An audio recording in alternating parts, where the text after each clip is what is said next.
The Sphinx, one of the most enigmatic monuments on the planet. As tall as a 7-story building, as long as a basketball court, it is one of the largest sculptures of ancient Egypt. Its structure, carved from massive limestone blocks that can weigh up to 200 tons, remains shrouded in mystery to this day. But it's not just its origin that raises questions, nor its ancient purpose. A mystery also lies within the web of stories, discoveries, and theories that have tried to uncover its secrets. Who built this extraordinary monument, and above all, for what reason? What secrets are hidden beneath its imposing structure? Is there really a secret city under its base? And why do some rumors talk about research being deliberately covered up? Well, today we will try to answer these fascinating questions. But before we begin this mysterious journey, we invite you to subscribe to the channel to support our work and not miss our new videos. The Giza Plateau was once known as Rostov, which according to several researchers means the mouth of the passages. This name evokes the image of hidden tunnels and buried chambers.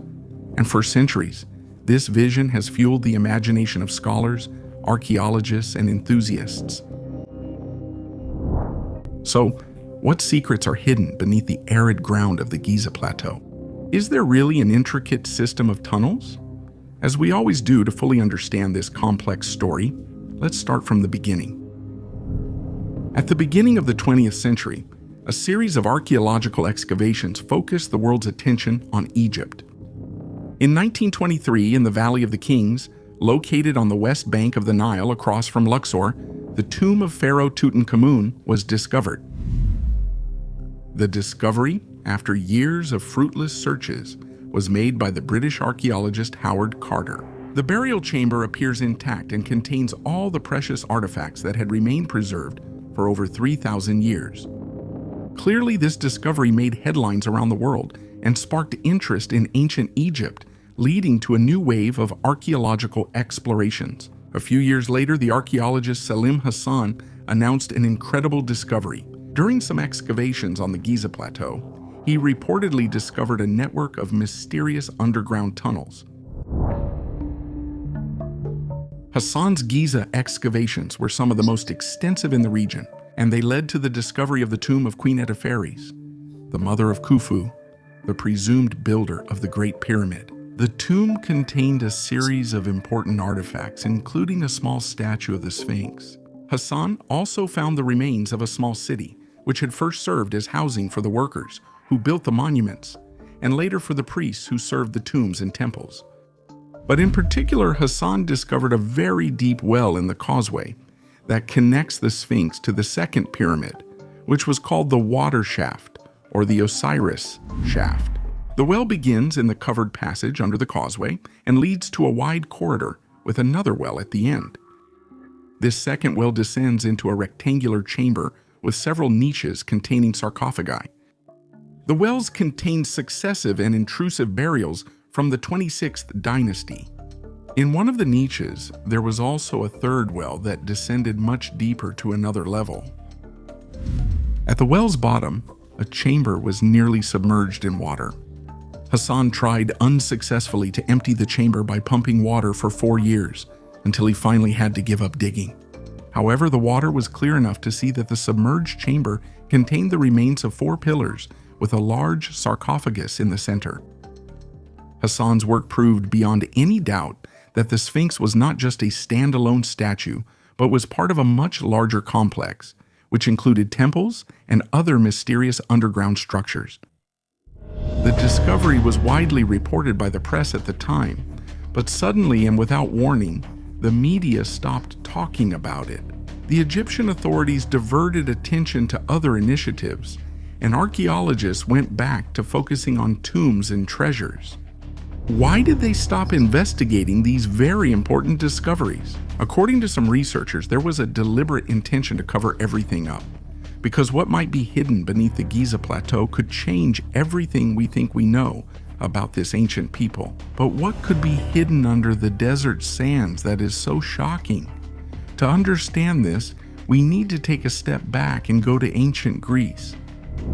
There I saw 12 regularly arranged palaces that were connected to each other, separated by terraces and arranged around 12 rooms. It's hard to believe they are man-made. The walls are covered with carved figures, and each courtyard is exquisitely built in white marble and surrounded by columns. Near the corner where the labyrinth ends, there is a pyramid 70 meters high, with large carved figures of animals, and an underground passage through which you can enter. I was credibly told that the underground chambers and passages connected this pyramid with the pyramids of Giza.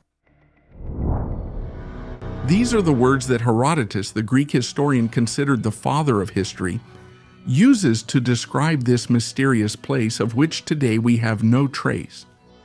A place used to store and preserve countless texts and ancient scrolls from the passage of time, which according to Testimonies, contained all the ancient knowledge of the Egyptian people. But Herodotus is not the only witness to these incredible structures. Iamblichus of Chalcis, the Syrian philosopher who lived around 300 BC, describes in detail a path that, passing through the body of the Sphinx, would have led to the Great Pyramid of Giza. This entrance, now blocked by sand and debris, can still be traced between the front paws of the Sphinx. Previously, it was closed by a bronze door, whose secret opening could only be operated by the Magi. It was protected from the public, and a kind of religious fear preserved its inviolability better than any armed guard could have. But there are many accounts of these very ancient and mysterious underground places. For example, the Roman historian Pliny in the 1st century AD mentions it, writing that beneath the Sphinx there is a tomb of a prince named Harmachis, which contains a magnificent treasure. Surprisingly, in several ancient texts, the Sphinx was once identified specifically as the Great Sphinx Harmachis, and it was associated with the Egyptian god Harmachis. The 4th century Roman historian Ammianus Marcellinus, on the other hand, writes, The inscriptions that the ancients carved on the walls of some underground galleries indicate that these passages were built deep underground to preserve the ancient wisdom lost in the Great Flood. But even more extraordinary is the account of the Arab historian, geographer, and encyclopedist Masudi, who lived around the turn of the 9th and 10th centuries. A.D. Masudi writes that in the underground galleries beneath Giza, there are statues of mechanical guardians, which are placed to defend the structure and its precious contents. The writings, records of wisdom and achievements in various arts and sciences were deeply hidden, which could remain as documents for the benefit of those who in the future might be able to understand them. At this point, we cannot help but wonder what is real in these accounts. And if they were only the product of the imagination of these renowned authors, why have so many historians talked about them over the years? To try to answer this question, we need to make a leap in time and go to the early 1990s. In 1991, an expedition led by the Egyptologist John Anthony West and the geologist Robert Schoch set out for the Giza Plateau with the aim of examining the possibility that there were hidden secret chambers underground. The research group, using sophisticated seismic instruments, sent sound waves deep into the ground near the Sphinx, and the returning vibrations revealed the presence of inexplicable anomalies in the soil. The analyses revealed the possibility that there were hidden cavities and vertical shafts. This discovery caused a great stir and raised many questions. Where could these cavities lead? What secrets did they give access to? The possibility of discovering buried chambers or even an entire underground complex fueled the expedition's enthusiasm and sparked the interest of the whole world. But before anyone could try to answer these questions, the Egyptian authorities, led by the Chief Inspector of Antiquities, Dr. Zahi Hawass, intervened to stop the research, considering it mere speculation and unscientific. But the idea that something interesting could be hidden beneath the surface of the Giza Plateau was confirmed a few years later by a Japanese research group that, in collaboration with the Egyptian authorities, launched a new study. Using radar technology and thermography, they also confirmed that there were significant anomalies in the ground beneath the Sphinx, suggesting the presence of cavities and underground chambers. But once again, the research was suspended and did not lead to any concrete results. This reluctance on the part of the Egyptian authorities to undertake thorough studies to determine the nature of these anomalies, and the contradictory attitude of Zahi Hawass, who sometimes seems to confirm the possibility of the existence of underground chambers and sometimes seems to deny them, has aroused considerable discontent and suspicion about whether there is any real intention to get to the bottom of the matter. After all, the idea that the Sphinx could be crossed by shafts leading into the depths of the Giza Plateau is not a far-fetched hypothesis. As we have seen, there are many accounts from historians in the past that confirm their existence, but these are not the only ones. In 1798, the French archaeologist and artist Vivant Denon drew an image of the Sphinx that showed a man coming out of a hole located on the statue's head. In the 1920s, however, an aerial photograph taken from a hot air balloon clearly showed a hole on the top of the Sphinx's head. In addition to the accounts of historians, there is therefore concrete evidence supporting the hypothesis that the Sphinx may contain one or more passages inside it that lead underground. But the Egyptian authorities currently continue to rule out this possibility. Historical accounts state instead that beneath the surface of the Giza Plateau, there is a real underground city, which could be accessed from inside the Sphinx. Tunnels carved into the rock would lead to a huge system of passageways, caves, and rooms located beneath the archaeological site. The enormous underground complex would extend eastward toward the city of Cairo, and the large number of excavations carried out during the 20th century would have highlighted the real possibility of its existence. As we saw earlier, even in the early 1900s, Hassan had identified a series of shafts and underground chambers located between the Sphinx and the pyramids. But these structures would not be a unique feature of the Giza Plateau.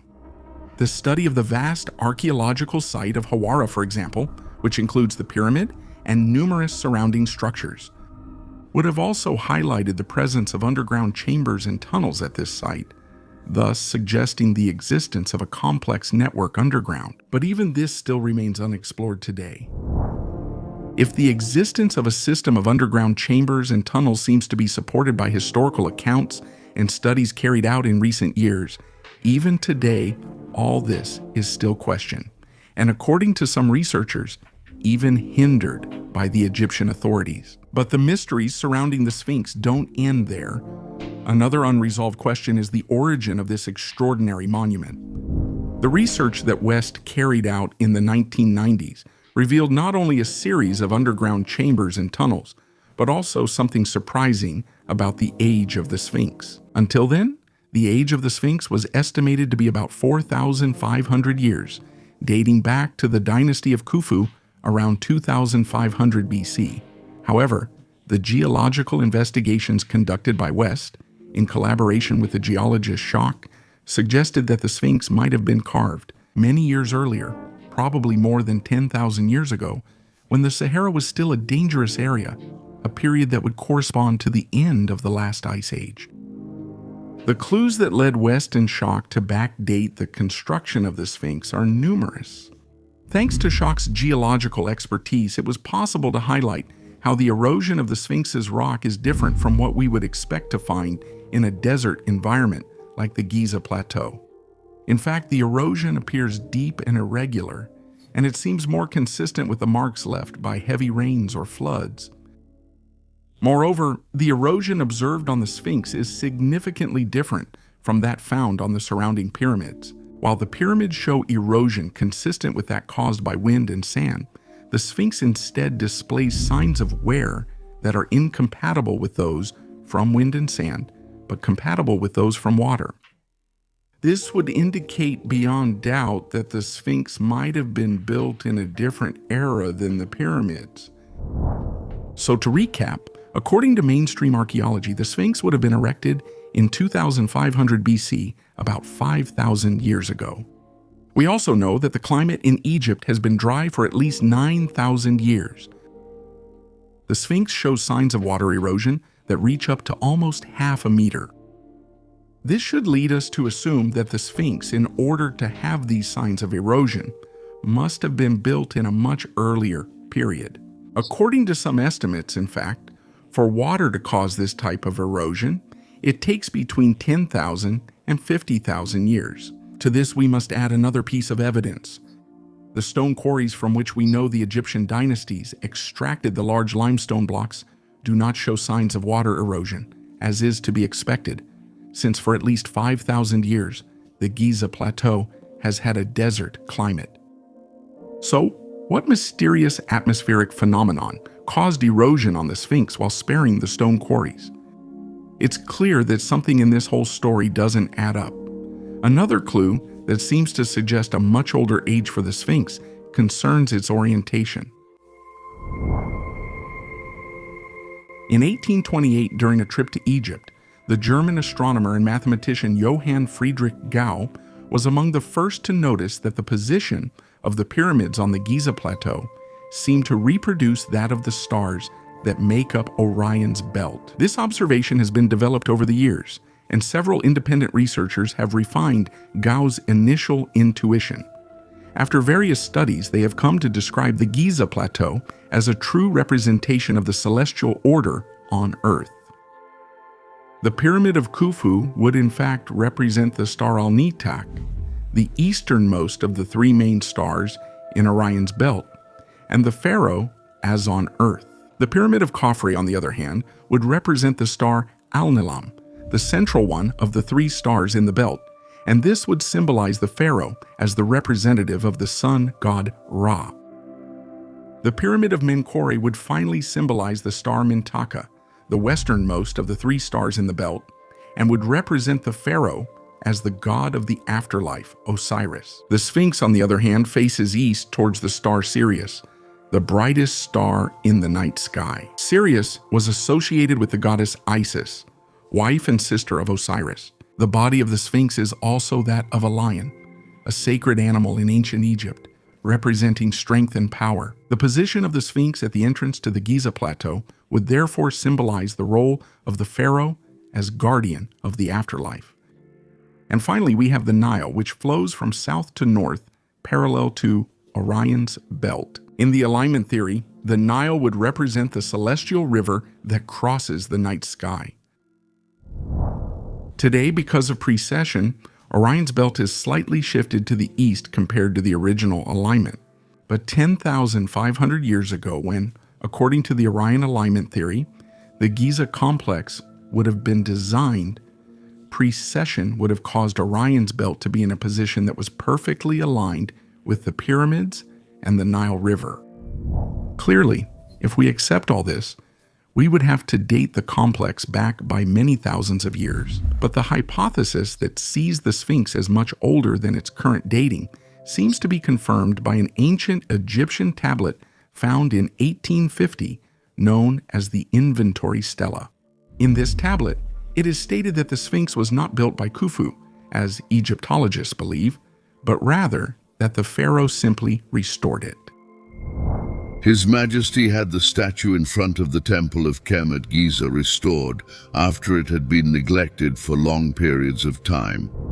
So the Sphinx, even 5,000 years ago, was already an ancient monument that needed to be restored. And at this point, after highlighting all these incredible anomalies, we can't help but ask ourselves, who really built the Sphinx? If what we've presented to you so far are well-defined elements that anyone can analyze, to continue our story and try to answer this question, we need to go further and venture some hypotheses.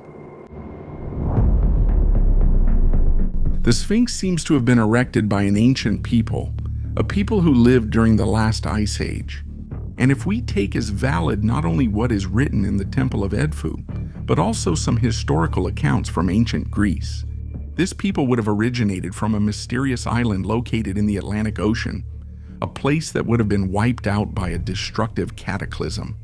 Regular viewers know we've discussed this hypothesis in several videos on the channel. If instead we look at the peoples who had a great influence on Egyptian civilization and who definitely came before, we find the Sumerians. Sumerian mythology tells of godlike beings, the Anunnaki, who came down from the sky and were endowed with great wisdom and highly advanced technology. Some researchers believe that these beings described in mythology were not deities, but rather a people from the stars with very advanced technology who arrived on Earth, useful for the development of their civilization.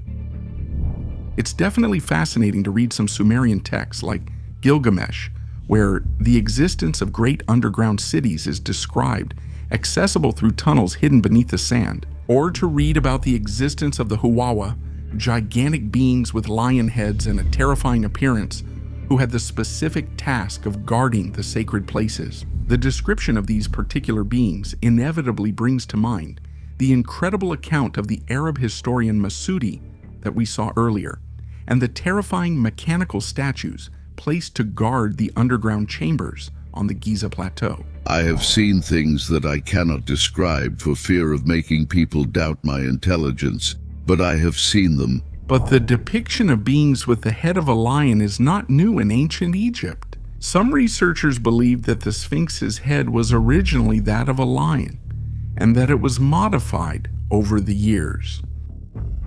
So, could there be a connection between these facts?